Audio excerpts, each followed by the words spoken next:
વાડી ફડણવીસ રોડ યુવક મંડળે નંદોત્સવ નિમિત્તે વડોદરા શહેરના વિવિધ વિસ્તારોમાં દહીં હાંડી ફોડવામાં આકર્ષણ જમાવ્યું છે.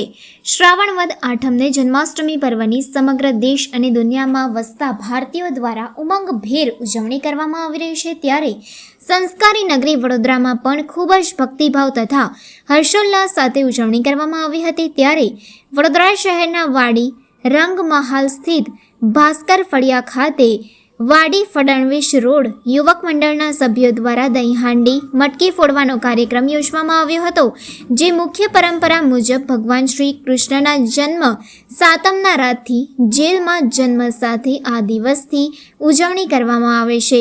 વાડી ફડણવીસ રોડ યુવક મંડળમાં 120 સભ્યોની ગોવિંદાઓની ટીમ દ્વારા શહેરના વિવિધ વિસ્તારોમાં મટકી ફોડના કાર્યક્રમો યોજવામાં આવ્યા છે. ત્યારે વડોદરા શહેરના વાડી રંગમહાલ સ્થિત ભાસ્કર ફળિયા, માંજલપુર, બગીખાના, ગોરવા, સમતા, કલાદર્શન, 4 રસ્તા, વાઘોડિયા રોડ તથા સોમા તળાવ સહિતના વિસ્તારોમાં આ ગોવિંદાઓની ટીમ મટકી ફોડવાના કાર્યક્રમો યોજાયા હતા, જે આકર્ષણનું કેન્દ્ર બન્યા હતા.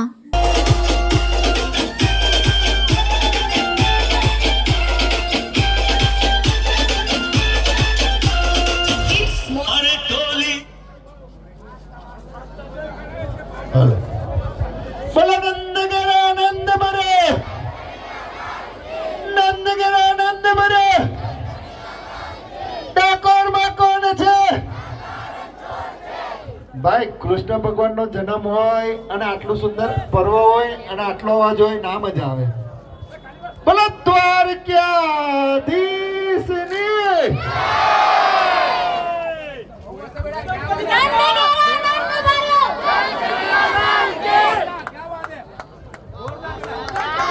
બોલ કૃષ્ણ કનૈયા લાલ કી. બોલો દ્વારકાધીશ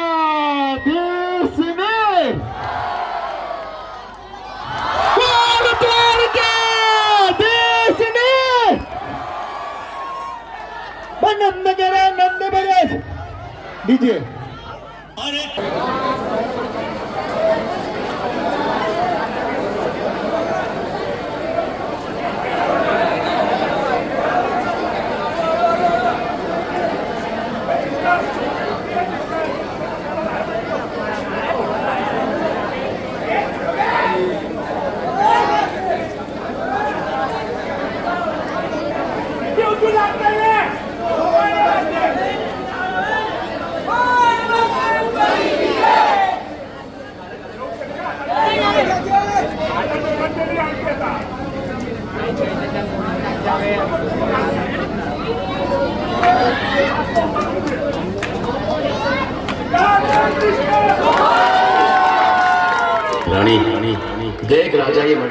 જય ગણેશ. આજ રોજ વાડી રંગમહાલ ભાસ્કર ફળિયા ખાતે FIM ગોવિંદા પથક વાડી ફડણવીસ રોડ યુવક મંડળ દ્વારા મહારાષ્ટ્રીયન પદ્ધતિ રીતે જન્માષ્ટમીનો કાર્યક્રમનું આયોજન ખૂબ ભવ્ય રીતે કરવામાં આવ્યું હતું.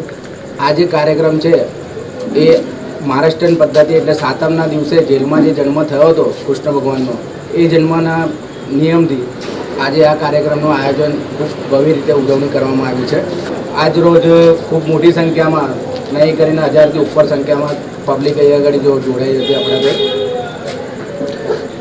શ્રી સાળંગપુર કષ્ટભંજન દેવ મંદિર ખાતે છેલ્લા 3 વર્ષથી આપણો મંડળ FIM ગોવિંદા પથક ત્યાં આગળ ખૂબ સરસ આયોજન કરે છે મટકી ફોડનું.